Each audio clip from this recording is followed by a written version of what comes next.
Good afternoon. How's everybody? Okay. Okay, let's get going.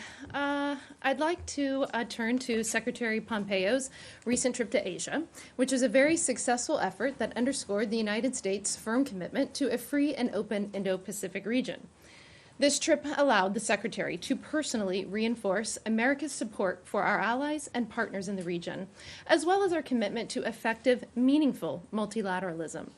In Bangkok, the Secretary participated in the ASEAN-US Ministerial, the ASEAN Regional Forum Ministerial, the East Asia Summit Ministerial, and the Lower Mekong Initiative, which has just celebrated the 10th anniversary. The Secretary held very positive bilateral meetings with a variety of his counterparts, including leaders from Thailand, the Philippines, China, and India. He also participated in a trilateral meeting with foreign ministers of Japan and South Korea, as well as a trilateral meeting with Australia and Japan, after which those three nations released a statement expressing serious concerns about negative developments in the South China Sea. Our diplomacy within ASEAN nations has been consistently guided by our desire for partnership, our respect for sovereignty, and a shared commitment to the rule of law, human rights, and sustainable economic growth. All points the Secretary reiterated in his speech at the Siam Society in Bangkok, which I'd encourage everyone to read. In Sydney, the Secretary underscored our ironclad commitment to Australia, an unbreakable alliance based on shared democratic values and overlapping strategic interests. Secretary Pompeo and Secretary of Defense Esper led the U.S. delegation to Osman, the Australian-U.S. ministerial consultations, and discussed shared priorities, our work to achieve our shared vision for a free, open, and rules-based Indo-Pacific, the denuclearization of North Korea, freedom of navigation in global shipping and airlines, the eradication of ISIS and other terrorist groups, and the campaign to counter foreign interference in our elections. And finally, in Micronesia, Secretary Pompeo was warmly welcomed and became the first Secretary of State to visit the Federated States of Micronesia, where he has stressed the importance of our decades-old partnership with the freely associated states and our continued support for the security, economic development, and prosperity of the region. Secretary Pompeo announced the United States' intent to begin negotiating amendments to certain provisions of the Compacts of Free Association with the Federated States of Micronesia and the Republic of the Marshall Islands, and our intent to begin the Compact review discussions with Palau. Next, I'd like to go. It has been 11 years since Russia's military invasion of Georgia, when hundreds were killed or injured and over 190,000 civilians were displaced. For many, the impact of the conflict continues. Livelihoods remain destroyed, families remain separated, freedom of movement has not been restored, and property has not been returned. Within the last 24 hours, we received reports that Russian-backed de facto authorities have started the process of borderization at a village near a South Ossetia administrative boundary line. If completed, this action would cut the village off from its irrigation system. These actions are a threat to peace and stability. As today's actions show, Russia consistently violates the Georgian people's right to security and property. Further, Russia's invasion and occupation of 20% of Georgian territory is in stark violation of the principles of the UN Charter, the Helsinki Final Act, and the fundamental norms and principles of international law. We urge the Russian Federation to reverse its recognition of the so-called independence of Georgia's occupied Abkhazia and South Ossetia regions. We call upon the Russian Federation to implement in full the EU-mediated August 2008 ceasefire agreement, to withdraw its forces from the occupied territories of Georgia, and to affirm and to implement a commitment not to use force against Georgia. We will not stop working until Russia ends its occupation of sovereign Georgian territory. We support the right of hundreds of thousands of IDPs and refugees to return to their homes safely and with dignity. Finally, we stand with the Georgian people and welcome the day we can commemorate the end of Russia's occupation of their territory. We welcome the joint statement by the United States and Turkey yesterday on establishing a safe zone in northeast Syria. The military-to-military talks in Ankara made progress towards establishing a sustainable security mechanism that addresses the legitimate concerns of our NATO ally Turkey and the United States. While there are additional details that need to be worked out, we are encouraged by the initial steps that came out of these talks. A U.S.-Turkey Joint Operations Center will be established in Turkey to continue planning and implementation. We look forward to continuing our work with our partners on this important matter to achieve peace and security in northeast Syria. The United States strongly condemns the vicious terror attack outside a hospital in Cairo on August 4th that killed at least 20 people and injured many more. The explosion, which occurred near a hospital, only underscores the callousness of this disgraceful act of terror. We extend our condolences to the families of the victims and wish a speedy recovery to those wounded. The United States stands with Egypt in its struggle against terrorism. This week, the United States and Poland formally launched the Warsaw Process Working Group. Each group is dedicated to tackling a challenge to peace and security in the Middle East. The working groups build on the historic ministerial hosted in Poland in February. The Warsaw Ministerial reinvigorated our efforts to address regional security concerns on built alliances with our partners. It was an opportunity for us to share our assessments of the region and together offer solutions to the ongoing global challenges. These working groups will enhance cooperation around key areas of concern in the region. That includes cybersecurity, human rights, energy security, missile proliferation, and maritime and aviation security. The groups will begin meeting this fall, hosted by our partners, the Republic of Korea, Bahrain, Romania, Poland, and also the United States. It's good that I have a Floridians here with me for this announcement. As we head into August, we want everyone to be aware that late summer means storm season, and the strongest Atlantic hurricanes hit between August and October. For Americans whose summer trips could put them in the path of a severe storm overseas, I'd like to share a few important reminders. Sign up at step.state.gov to receive safety alerts from us. Write down and carry with you contact information for the nearest U.S. Embassy or consulate. Buy both evacuation insurance and travel medical insurance. Have an emergency plan in place in case you're unable to leave before a storm hits. During a storm, be sure to update your loved ones directly or over social media to let them know you're safe. For more key tips for traveling safely during this storm season, I encourage you to follow our TravelGov social media platforms on Twitter, Facebook, and Instagram. We will share important information on disaster preparedness through the months of August and September. As always, the safety and security of Americans abroad is our highest priority here at the department, and we want to ensure everyone travels safely this year. If I'm going to Florida, I should sign up with STEP. You know, there are parts of Disney World that are, might be foreign countries. You're ruining my mojo, Matthew Lee. I am pleased to announce that Deputy Secretary of State John J. Sullivan will travel to Thimphu, Bhutan, and New Delhi, India, August 11th through 17th, to advance the United States partnership with two nations that are critical to preserving the rules-based order in the Indo-Pacific region. In Bhutan, Deputy Secretary Sullivan will explore expanding and deepening our ties with the government and people of Bhutan. The Deputy Secretary will be the highest level executive branch official from the United States to visit Bhutan in over 2 decades. So this is quite an exciting announcement, and I know he is really looking forward to it.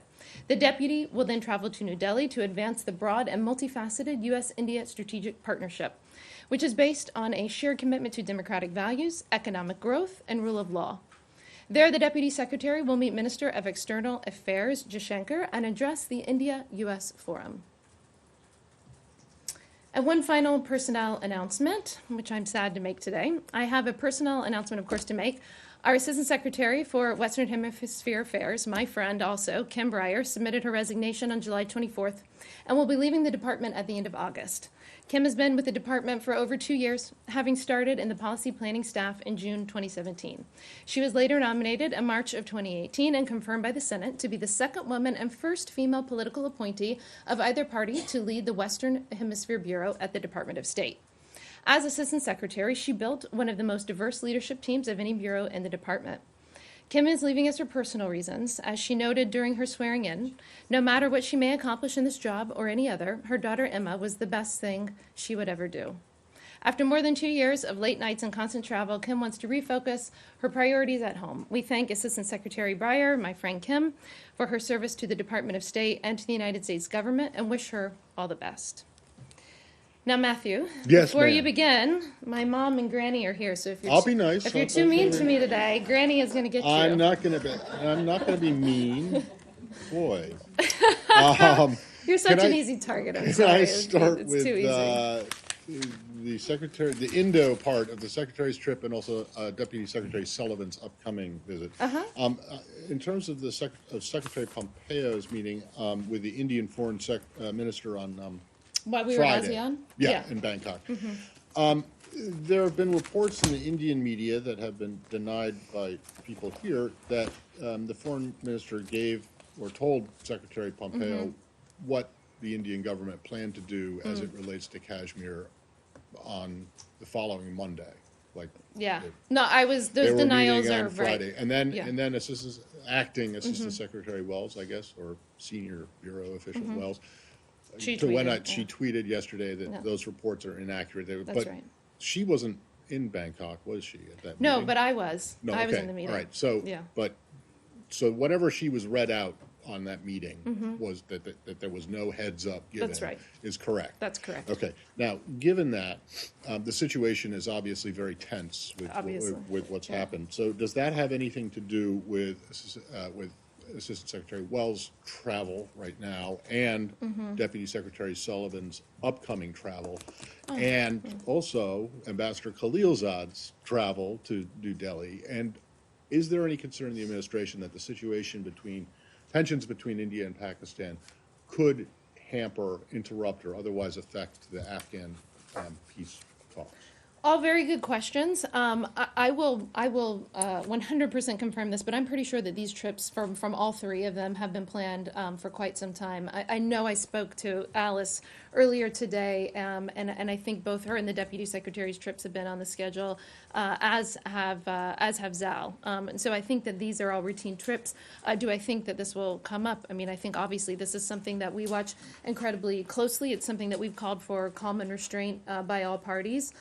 We want to maintain peace and stability, and we, of course, support the direct dialogue between India and Pakistan on Kashmir and other issues of concern. And I'm sure that will be addressed when all three of them travel. Right, but is there any concern that this might have some kind of an impact, negative On the impact Afghanistan? Yes, because yeah. both India and Pakistan are going to be critical Sure. if that peace process or peace talks are to succeed or whatever.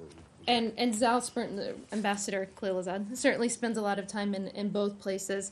I think that this is we're at the the seventh or the ninth round on his negotiations that he just finished in Kabul. Of course, we do have a negotiating team that has remained in Doha, and they continue to work towards a peace deal. And I think that the team feels fairly confident about the progress that we're making. Of course, it's tenuous; it's day by day. And I think that there are always a range of issues, not just India and Pakistan, that could affect the Afghanistan peace negotiations. But I think Zal is one of the best diplomats in the business, and if anyone can get to this deal, it's going to be him. Thanks. Okay. Hi, Andrea. Hi. And welcome to Granny and your Thank mother. you. And my about- poor husband, who never gets a shout out. Sorry, he's here And too. he should. Yeah. About Assistant Secretary Kim Breyer. Yes. Can you explain why, despite complaints from Republican senators on foreign relations, she never agreed to testify about the Guatemala Safe Country Agreement? I need to double check with H on that. I believe that she has had a number of consultations, even though she has not formally testified on that subject. And her resignation was, of course, dated back to July 24th, and it's something that she had told some of us that was in the process. So I think that was known around the building. But I will confirm what discussions she's had. But I do believe that she has been in touch with many senators without having formally appeared before the committee. But formal testimony is a very important part of oversight. Sure. There have been numerous reports, credible reports, that Steve Miller and his demands regarding immigration, and Guatemala in particular, but other issues, had a role in her decision to spend more time with her family. Yeah, so I talked to Kim about that. She's addressed that with me directly. She said there's absolutely no truth to that. The Washington Post reported that there was an email from Stephen Miller. She's denied ever seeing this email. I know that she's consulted with other people in the White House. I'll let them speak for themselves, but I believe that they would also offer similar denials. And Kim has been here 27 months. I know I've been on 2 trips with her already in the 4.5 months that I've been here. It's demanding, it's really grueling, and I think, unfortunately, we are losing one of the best and brightest that we have. That she's moving on, but I think that she has indicated to everyone, and to me personally, I've spoken to her multiple times over the past few days, that this is something that she had planned in the works for several months now. She felt like it was time for her to move on. I mean, it's at a critical time, and Sure. assistant secretary positions are vacant or are acting in a number of key regions. Yeah, in fact, I think Kim was left hanging in the Senate for many months. I don't remember the exact number of months, but in the 2 years that she was here, she spent probably way longer waiting in the Senate for confirmation than she should have spent. But concerns about the numbers of vacancies. I know Secretary Pompeo came and tried to fill a lot of these positions. He did, that had yeah, he's been vacant, aggressive. But now we've got policy planning. Obviously, you've got assistant secretaries in key regions, actings, and others. How do you fill these gaps? I think that, well, first of all, there's 69,000, I think, amazing people that work around the world for the State Department. I've been lucky on several occasions to serve at 2 U.S. embassies with, I think, some of the best and brightest diplomats around the world, and it's an honor to work with them, and it's an honor to speak for them here whenever I do brief at this podium. I'm sure that the Secretary will have some personnel announcements. They'll want to find the right people to step up in either acting roles or to fill these vacancies, and it's something that I think he has been very attuned to in the little more than a year that he's been Secretaries of State and filling these key positions. Hey, Leslie. Hello, Morgan. A quick thing, this is a breaking news story that I just wanted to ask you about. Okay. Are you aware of the French inviting President Rouhani to the G7? I had heard rumors about that yesterday, and Is it true? I don't think it's true. We'll need to confirm for you, but as far as I'm heard, it's rumors. I don't know why he would be invited. I mean, We'll confirm. okay. We'll confirm, but I believe those are just rumors. Okay. Well, is that something that you think that the Secretary and even the President would welcome? Well, I think that the President and the Secretary have said that they're willing on multiple occasions to negotiate, to talk to Iran without preconditions. That offer remains on the table. Whenever the Ayatollah and whenever Rouhani, the people that are actually in charge of that government, want to speak, we'll be there to listen. And then I just have a follow-up on something else that I wanted to talk to you about. There was a letter today from Nita Lowy regarding the money that there's a temporary freeze on some key foreign aid funds. Is this the OMB? That's correct. Yeah. The question is, has the State Department actually provided the OMB with any details or response to their letter? That process is ongoing. I don't know that our response is finalized. In speaking with the department, OMB's call for this data and information that you referred to is the first step in a process, of course, to determine how best to spend foreign assistance funds. And so I have not seen the letter from Nita Lowy, but again, this is the first step, and we will, of course, comply and provide the data and information that OMB requires of us. Okay, but that hasn't happened yet. I don't know that it's finalized. I'm sure that we're in the process. We can certainly confirm when that is finalized. But again, this is just the first step in the process. Hi. Nice to see you. Good to see you. The Chinese Foreign Ministry's office in Hong Kong has issued a formal protest over a reported meeting between U.S. consular officials in the city and opposition figures. The statement demanded the U.S. explain the purpose of the meeting and, quote, immediately cease interfering in Hong Kong's affairs. Do you have anything on that meeting and in reaction to the How did you statement? characterize the first sentence? Can you say that again? It was the Chinese Foreign Ministry office in Hong Kong. I believe. But what did you say that they issued you said, read your first statement A again. formal protest? Yeah. I don't think that leaking an American diplomat's private information, pictures, names of their children, I don't think that that's a formal protest. That is what a thuggish regime would do. That's not how a responsible nation would behave. Releasing any of that personal information of an American diplomat is completely unacceptable. That's not a protest. That's what a thuggish regime does, and it's unacceptable. Well, Yeah. address the reason for the thuggishness, which is a meeting between a consular official and... Sure, I understand the question. This is what American diplomats Yeah. do every single day around the world. American diplomats meet with formal government officials. We meet with opposition protesters, not just in Hong Kong or China. I mean, it literally happens in every single country in which an American embassy is present. So our diplomat was doing her job, and we commend her for her work. So you don't buy the Chinese argument that because Hong Kong is part of China, even though it's run differently, that this is interference in their internal affairs. This is what not only American diplomats do. This is Right. what other countries' The Secretary diplomats met do. with opposition people in He did. Australia, did he not? In Australia? Or in Thailand, or on his recent trip? I No? I was in almost every meeting, and I don't recall that happening. Okay. I can double check to make sure I didn't miss something, but I don't. I was not in a meeting with opposition And figures. the last thing, Yeah. are you saying there was no formal protest at all? There was just this leaking of photographs and information? I don't know if there was a formal protest. My point is that I'm taking issue with the Chinese saying they issued a formal protest when in fact they harassed an American diplomat. So are you saying Yeah. just to put a finer point on it, that, Sure. that the Chinese government behaved thuggishly? Are you calling I think them I a said that thuggish 3 regime? times. I mean, Yeah, okay. yeah. Hi. On the agreement with Turkey that you mentioned at the top, Yes, ma'am.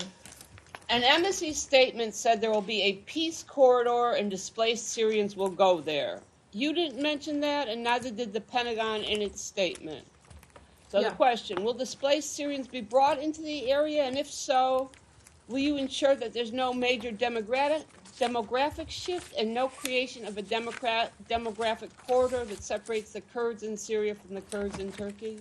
So the first part I checked with or I had a member of my team, I should say, check with the Pentagon, because I know that they gave you an answer to one of your questions, and I believe that the DoD maybe just left off a sentence and didn't give you the full response. So I mean, I think that we have the full statement that's posted on the Embassy Ankara website. I believe the DoD also has it posted as well, and we can certainly, our team can make sure that you have a copy of the full statement. And what else was it that you needed from me? I'm sorry. That will there be the movement of Syrian refugees in Turkey into that area, and will you ensure that doesn't result in a big demographic shift? So it's the U.S. position that we do not support any sort of forced or coerced relocations of refugees or IDPs. If and when conditions allow any refugee who wants to return to their destination, it must be of their own choosing. It must be voluntary, safe, and dignified. Will these be Syrians who lived in that area, or any Syrian can go there? Because 3.6 million Syrians Absolutely.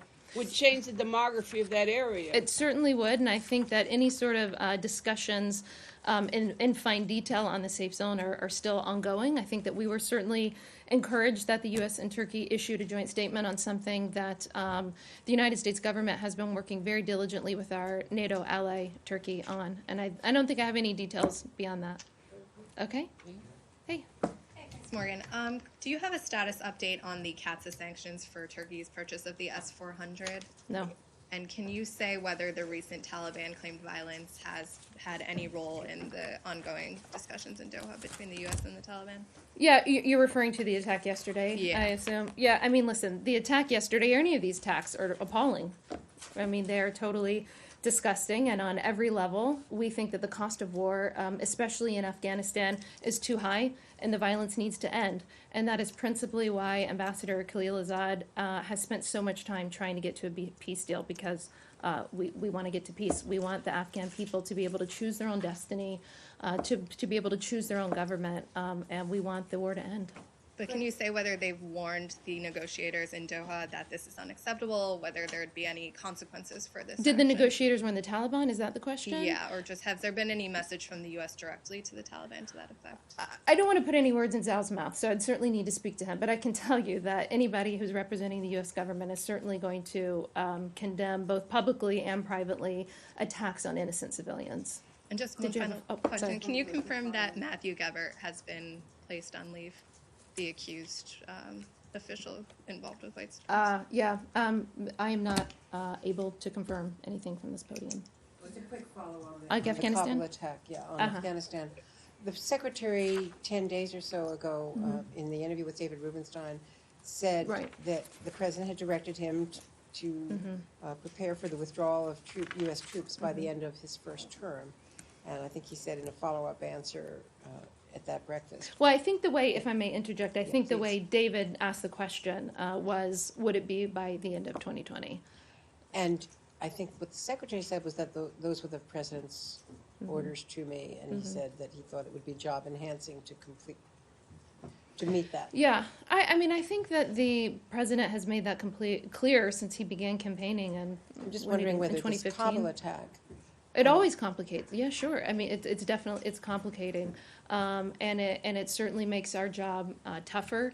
But you know, at the same time, this is why we have Ambassador Khalilzad and some of the best people in the business trying to bring all sides to the table. You know, it's not just I think we spend a lot of time focusing on the negotiations that we have with the Taliban, but we're also equally incredibly focused on inter-Afghan dialogue. I was with the secretary in Kabul not long ago when we were meeting with leaders of their parliament. We met with women, we met with people in education and activists, and he had the same message, you know, which was, of course, we want all people and all parties to be brought to the table. And I think many of you know that my personal history with Afghanistan and my own personal commitment to seeing peace there. And we've talked from this podium, I think the last time I was here, about the number of people, even on my team, who have spouses serving in Afghanistan right now. And so this is something that's, I think, incredibly personal to all of us. It's incredibly personal to the American people. We're 18,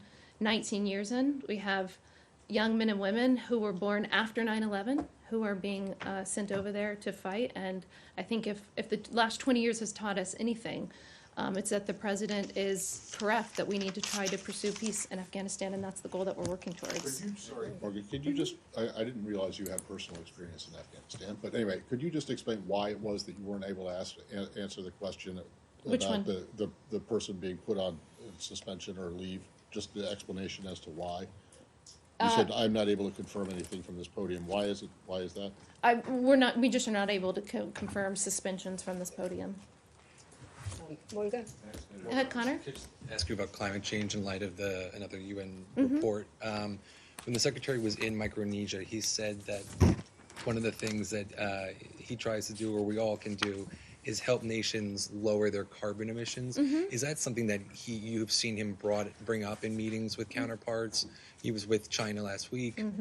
Did he urge the Chinese foreign minister to lower their emissions? We covered a number of issues in China. I believe we sent a readout on the meeting, Yeah, there and was I a don't think mention. that we had that mentioned specifically there. But I've definitely been in meetings with him where we've discussed this, and I think that he said to many of you who've asked him the question, he's quoted the emissions, the United States emissions drop at 13% from 2005 to 2019, and this, of course, was at a time when our economy was growing by 19%. And I think the one thing that the secretary has always stressed, especially coming from the private sector, that he thinks one of the reasons why the United States has able to make such significant gains in reducing emissions is because of private sector-led innovation. And that's certainly something that he champions and talks about. On that statistic, though, the Energy Information Administration, part of the U.S. government, reported that in 2018, emissions actually rose 2.7%. So is there any sort of concern that the U.S. is actually heading in the wrong direction now in terms of carbon dioxide emissions? Well, I mean, if you look at the EIA forecast, they say that CO2 emissions will decline by 2.3% in 2019. And so that's certainly a target that we hope to hit. Yes, sir. Thank you. Can I ask a few questions on India and Pakistan? I don't know that I'm going to go much Okay, beyond our formal statements that we said, but you have certainly may Yeah. ask. So do you have a readout of Ambassador Wells' meeting in Pakistan, who also met, and what were the issues to be discussed? You know, I spoke to her maybe about an hour ago, and we didn't have a great connection, so I don't have a readout yet, but I'll certainly talk to her team. We announced her, I believe I announced her travel here from the podium. I think we also sent out a media note, but we will make sure to follow up with you, and maybe we could even have you meet with her when she gets back for a readout. I've certainly been trying trying to Yeah. open up and get all of you more access to our officials here at the State Thank you Department. for doing that. After Monday's decision on Kashmir by India and Prime Minister Imran Khan's speech in his own parliament, has Secretary Pompeo reached out to his counterparts in India and Pakistan? So we had a meeting, of course, with Jaishankar in ASEAN, and I know that he has had a number of phone calls. I don't know which ones we've released publicly, but yes, I mean, he speaks with his counterparts on a daily basis, and as Matt so did my job for me and pointed out how many State Department officials we have in the region, we have a lot of engagement. But listen, we have a lot of engagement with India and Pakistan. Obviously, we just had Prime Minister Khan here, not just because of Kashmir. That's certainly an incredibly important issue and something that we follow closely, but we have a host of issues that we work with India on quite closely, and that we work with Pakistan on quite closely. I would say that we are, as a State Department, we are incredibly engaged in Southeast Asia. Has there been any change in U.S. policy on Kashmir? No, There's no change on it. nope. Uh, And if there was, I certainly wouldn't be announcing it here, but no, there's not. Yeah, Follow on Kashmir, please. because we let someone more important like the president do that. So the Prime Minister of Pakistan is calling it a genocide in Kashmir. Does the U.S. see any human rights violation even, or no? Yeah, I mean, I really don't want to go beyond what we said because it's such a tenuous, issue. It's something that we're talking to them about quite closely. We obviously, whenever it comes to any region in the world where there are tensions, we ask for people to observe the rule of law, respect for human rights, respect for international norms. We ask people to maintain peace and security and direct dialogue. There are reports, as you've mentioned, of detentions and restrictions of residents in Jammu and in Kashmir, and again, that's why we continue to monitor this very, very closely. One small. Yeah. Thank you, Morgan. Yeah. Two questions on the South Korea. Okay. First question is, President Trump said yesterday the South Korea agreed with increase of The president said what? I'm sorry? President said yesterday the South Korea Oh, the agreed tweet. with the increase of defense cost sharing. Mm-hmm. Is there a smooth negotiation with the South Korea, or he just saying so because of South Korean government said that the negotiation is not starting yet. So Right. I want to know about that. Second question is sure. the Defense Secretary Esper has mentioned recently United States are deploying a medium-range missiles in Korea, Japan, and other Asian countries. Can you confirm on that? So I'll start with Esper. I mean, I would defer you to the Department of Defense and to Secretary Esper to clarify his comments for anything that you may need there. We certainly don't want to speak on behalf of them. I mean, listen, when it comes to U.S. bases in South Korea and those agreements, this is one of those issues that the president has been incredibly crystal clear on, right? There's no ambiguity in where the president stands. He said that he wants our allies to contribute more. It's certainly a reoccurring theme. We're also, I would say that we are, here at the State Department, we're of course very appreciative of the considerable resources that South Korea has provided to support the alliance. South Korea is one of our most crucial allies in Northeast Asia. They will remain so. And they, of course, contributed towards the cost of maintaining U.S. presence, U.S. forces in South Korea. But, of course, this is something, burden sharing is a theme of the president's, and it will be a theme of the president's as it relates to South Korea, as it relates to NATO.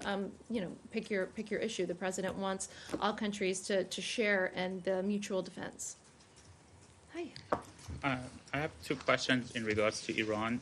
With the designation of Mr. Zarif by the Treasury, does the prohibition on providing services to Mr. Zarif includes barring his access to the U.S. social media, including his access to Twitter and Instagram? I think he's still tweeting. Pretty sure you could. I mean, it's too bad the Iranians can't tweet, the Iranian people, but yeah, he's still tweeting. Okay, and the second one is that you mentioned that there is a precondition still on the table with the negotiation with the Iranian No, I officials. said there's no preconditions. I'm sorry, no precondition Yeah. on the table. Does that, with the Mr. Zarif out of the picture with the designation, who the U.S. administration prefers to do the talking with? I don't think that we have said that we must talk to person X or person Y in the regime. I mean, our request, to the Ayatollah and to Rouhani is for their country, for them to think very carefully about how they've terrorized the region and to consider stop doing so. And if they want to talk about how they can behave like a normal nation, they know, and how they can be brought back into the world and have sanctions removed, they know exactly who they can call, and that's President Trump, and he's waiting on their phone call. Also, any update on the Maritime Security Initiative? What is the latest? Yeah, we had an update yesterday. I don't know if you saw the press conference with the new British foreign minister in which they announced their participation as well. I think this is also led by DOD, and so I'm not going to get ahead of any announcements, but I think we've had over 60 countries that have been in meetings and consultations and participation, and we will, I think we will continue to give updates and provide which countries are participating on a routine basis. Can we stand around for 1 second? Sure. Michelle? Is it yeah, Michelle? Yeah, that's me. The Princeton graduate student Xue Wang marked 3 years now in prison in Iran. Mm-hmm. And his wife was here in Washington today asking the Trump administration to do more, pointing out that the U.S. sent its hostage negotiator to Sweden to get ASAP Rocky out. What more is this administration doing on behalf of Yeah, the Americans out implication there is that if we're working to help one hostage, that we can't help to work another, and we can walk and chew gum. Robert O'Brien is a close friend of mine, someone I've known for years. I know that he is working diligently behind the scenes. I think this administration has one of the most successful records in getting American hostages released. Robert is constantly traveling and negotiating, working with his countries, and this is something that's very personal to him to get our American hostages back. It's something that's incredibly personal to the secretary and, of course, to the president, and that's why we have such a great track record of doing so. And we are going to continue every day that we all draw breath here at the State Department to fight for our Americans to get our American hostages back. Morgan, are you saying by that answer that the administration considered ASAP Rocky to be a hostage held by Sweden? No, thank you for clarifying that. Thank you, Matt. Robert is the head of hostage negotiations here, but he was working within the consular affairs in those negotiations because he was already. We can walk and chew gum at the same time, and we can, Yep. in other words, we can work to free one hostage. She specifically mentioned this guy in Sweden. Right. And so Right. you're not trying to say that the No. Swedes were holding him hostage. No, we're not. No, sorry for implying that. Thank You're right. Thank you. Why was it appropriate even for him to be in Sweden when the Prime Minister had very specifically said that their system of laws is that the Prime Minister does not interfere with their judicial system? I mean, wasn't it offensive for the hostage negotiator, who has a very specific mission, to show up in Sweden? I think on it's the ASAP appropriate Rocky that he case? went because the president sent him. Well, that doesn't make it appropriate. Yeah. John Sevely from Air Industry Pakistan. President, Oh, you're not going to ask me about Kashmir again, are you? Because I'm done with that. Okay. So let's go to Afghanistan. know. So after a meeting, President Trump, Prime Minister Imran Khan invited Taliban delegation to talk about the peace agreement between Taliban and the Afghan Who government. invited the Taliban? Prime Minister Imran Khan. Oh, Khan. Thank you. so I thought how- you said President Trump. Yeah. So how do you see this progress connecting Taliban with the Afghan government? I don't think that I have anything additional really to go beyond what I've already said. I think we've talked about Afghanistan quite a bit. But I would say that obviously the Prime Minister Khan is going to be incredibly crucial in helping us with this peace deal and with this peace negotiation that continues. And I think when he was here in Washington, the President and the Secretary alluded to that as well as how important that relationship will be in helping us pursue peace in Afghanistan. It's certainly it's not a bilateral issue between the U.S. and Afghanistan. It certainly affects us, but it affects our NATO allies who are there with us. It affects India. It affects Pakistan. It affects Russia and China. It's something that affects many nations in the world, and that's why I think you see Zal traveling so much and working diligently. I think we'll do last question with Nick. Yesterday, Zarif, this is Iran again, Jawad Zarif said that